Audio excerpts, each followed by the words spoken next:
Salve rapaziadinha do Exato, tudo bem com vocês? Aqui é o professor Guilherme Moraes, professor de História Geral, e nós vamos dar sequência agora em um ritmo um pouco diferente aí com as famosas videoaulas. E nosso tema de hoje que eu vou trabalhar com vocês é a Idade Média.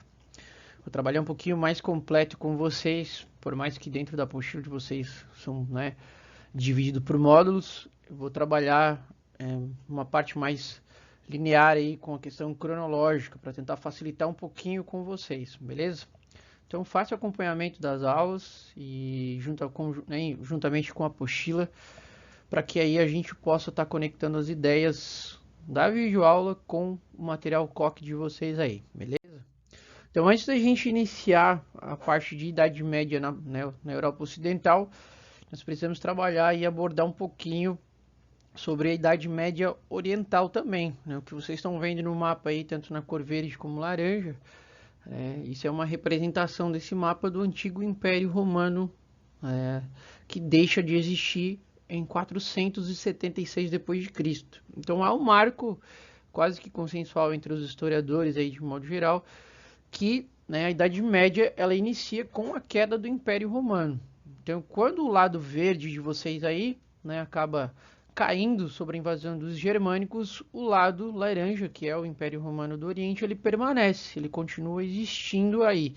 Então a gente tem um questionamento, O que leva o lado ocidental a cair, mas também o que leva o lado oriental a permanecer. Então a gente vai partir no primeiro momento do lado oriental, que é o antigo Império Romano do Oriente. A partir de 476 ele passa a ser chamado também de Império Bizantino. Por que ele passa a ser chamado de Império Bizantino?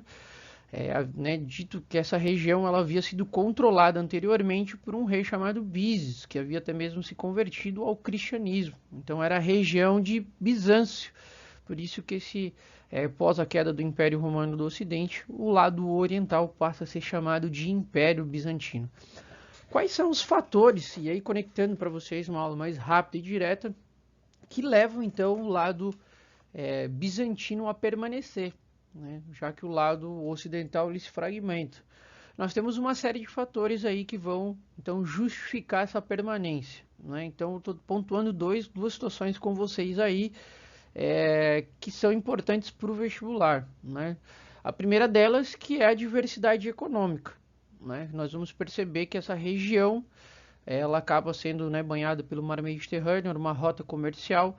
Ela fazia então conexões mais diretas com o lado asiático, a parte do Oriente Médio e também a África. Então saía além da Europa. Isso então vai apresentar uma grande linha de produção na parte artesanal, na parte da agricultura, da pecuária e assim por diante. Então, enquanto no lado ocidental nós temos ainda uma permanência muito forte da agricultura, no lado oriental, no antigo Império Romano do Oriente, nós temos esse dinamismo econômico. Isso então vai fazer com que esse território, a partir de 476 d.C., se torne uma área muito rica pela perspectiva aí de acúmulo de capital, certo? O segundo fator que nós vamos perceber, e que aí faz uma conexão com um dos assuntos mais cobrados no vestibular, é, então, nesse momento, a centralização de poder. O Império Bizantino, nós teremos praticamente aí uma estrutura da onde o imperador controlava tudo, mas tudo mesmo. Ele vai controlar a política, a economia, e inclusive nós vamos perceber gradualmente ao longo dos anos, dentro do Império Bizantino, que cada vez mais o imperador também vai controlar a igreja, certo? Nós temos um dos maiores exemplos disso, um imperador em destaque chamado Justiniano.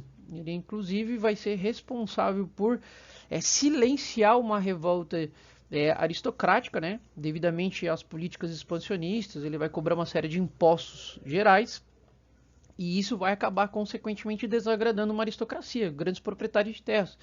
E esses indivíduos vão tentar se rebelar em 532, anotem bem aí, em 532 contra o próprio imperador Justiniano, que é chamado a Revolta de Nica, a Revolta dos Vencedores. O Justiniano, independente de qual classe social que fosse, mandou o exército ir lá e imediatamente silenciar essa oposição política. Isso é uma das representações de poderes que esses imperadores tinham aí nesse momento. A segunda situação com o Justiniano, né, dentro dessa representação de poder, está no próprio código jurídico. O Justiniano, então, vai fazer um compilado, né, vai fazer uma junção até então de códigos jurídicos já existentes em todo o Império Romano. Então, nós temos ali o que é chamado Código, que foi criado pelo imperador Adriano. Depois nós teremos o que é chamado Digesto, né, uma forma de tentar agilizar essa máquina, essa burocracia estatal que se tinha jurídica, né? Então os casos que já haviam sido julgados, eles eram então anotados. As institutas, que eram nos estudos, os manuais sobre a parte do direito, e posteriormente ele vai então também colocar o que são chamadas as novelas autênticas, a interpretação do próprio Justiniano. Então toda a junção desses 4 códigos em um código único, centralizado, vai ser chamado de o Código Justiniano, o código desse imperador. Esses são os fatores que vão, então, de certa forma, levar o Império Bizantino a sobreviver de 476 d.C. até 1453, certo? Um dos fatores que marca o fim da Idade Média é justamente a queda do Império Bizantino. E nós vamos ver isso um pouco mais à frente aí, certo? Algumas características, ou seja, culturais bizantinas, está aí o mosaico do próprio bizantino aí, bonitão, para vocês darem uma olhada. E aí que nós teremos essa representação de centralização de poder, porque olha só, o que nós teremos aqui é então, em volta, vocês estão percebendo, uma auréola, acerca do próprio Justiniano. Isso vai ser um dos exemplos dentro desse mosaico que vai justificar e legitimar o que é chamado de cesaropapismo, o representante do Estado bizantino, ele era considerado César, imperador, e consequentemente ele também era considerado uma liderança espiritual, então por isso, e até mesmo da própria instituição religiosa. Por isso que nós temos a junção de César, líder do Estado, Papa, líder da Igreja. Por isso que no Império Bizantino, o líder supremo, essa característica chamada de política cesaropapista, certo? Porém, o lado oriental, ele não só se limita a essa religiosidade cristã bizantina. A gente vai perceber que na Península Arábica, como vocês estão vendo na foto de agora, nós temos o nascimento de uma outra religião monoteísta chamada o islamismo. A foto que está aí é um dos eventos caracterizados dos pilares do Islã, que é a questão da peregrinação a Meca. O que vocês estão vendo aí na Meca, a parte, a cidade sagrada islâmica, uma das cidades sagradas islâmicas, juntamente com Jerusalém e Medina. Então aí, já vou trabalhar um pouquinho com vocês aí, mais a respeito disso. Então, dando sequência com vocês aí, na parte, seja da Península Arábica, vai surgir uma outra filosofia religiosa monoteísta, que é o islamismo. Ela surge em um outro reduto cultural politeísta. A gente vai perceber aí que com o personagem principal do Islã, que é o Muhammad, ou também conhecido pelo português Maomé, que em 540 ele então recebe o arcanjo Gabriel, mensageiro de Deus, determinando que existe um único Deus, e esse Deus é Alá, e que Maomé, ou Muhammad, foi escolhido para ser o seu profeta. Quando Maomé começa a converter uma galera aí em Meca, nesse território, o Maomé vai acabar arrumando alguns problemas aí, porque o islamismo ele vai entrar em conflito com a cultura politeísta já existente dos Quraishitas. Uma questão de curiosidade, porque o Maomé também vinha de uma origem Quraish. Ele também era um Quraishita, só que ele se converte ao Islã e, consequentemente, então ele começa a mudar alguns ritmos culturais. O que acaba acontecendo? Quando ele começa a sofrer perseguições nesse momento, ele acaba então em 622 se vendo obrigado a fugir de Meca e ir para Yatreb. Esse marco é o marco histórico do calendário islâmico. Fica aí de dica de vestibular para vocês. A CAF já cobrou isso aí. Então, quando o Maomé foge de Meca para Yatreb, ou seja, esse marco é chamado da Hegira, ou Égira, a Régira, como alguns chamam nesse momento. Então, o calendário islâmico aí pega 2020 e substitua por 622. Vocês que são mais inteligentes em matemática que eu vão saber então exatamente em que ano a comunidade islâmica está, certo? Isso no caso aí eu fujo de matemática. Abraço.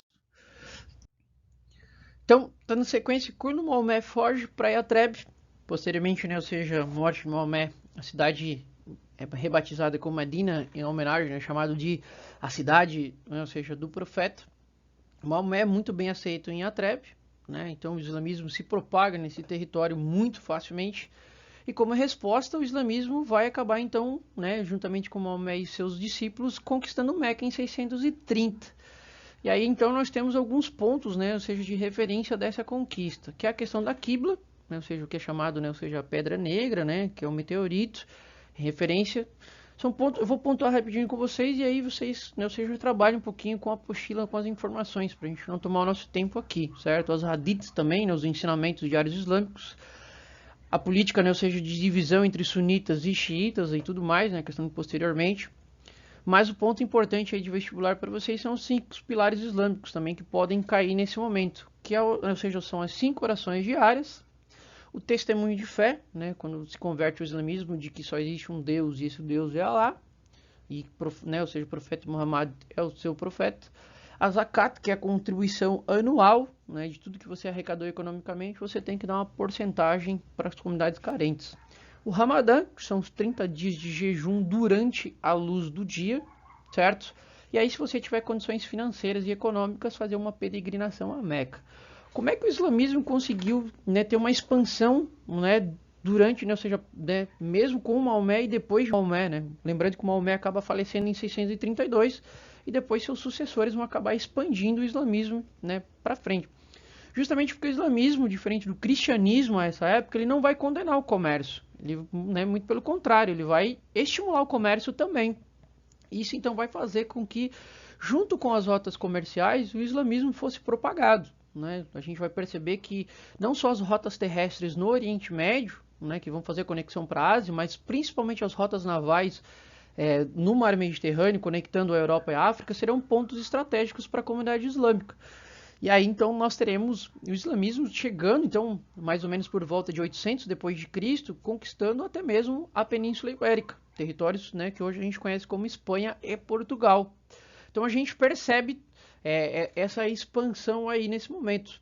Características de pontos culturais, né, um pouco diferente do que a gente vai ver nas aulas futuramente aí da Idade Média, que a igreja cristã vai ter um controle muito forte sobre a educação, né, e limitando o conhecimento científico. O islamismo vai ser o oposto. Ele vai estimular justamente o conhecimento científico. Tanto que obras clássicas dos gregos, como Platão e Aristóteles, serão disseminados livremente pela comunidade islâmica. Ao contrário da comunidade cristã nessa época. Né? O cristianismo, né, vai então ter um controle ideológico e vai proibir.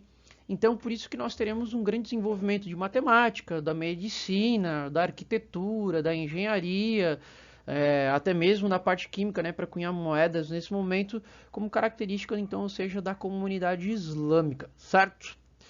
A gente fecha a nossa aula de hoje por aqui, né? A gente tem uma aulinha um pouquinho mais extensa. Espero que todos estejam bem.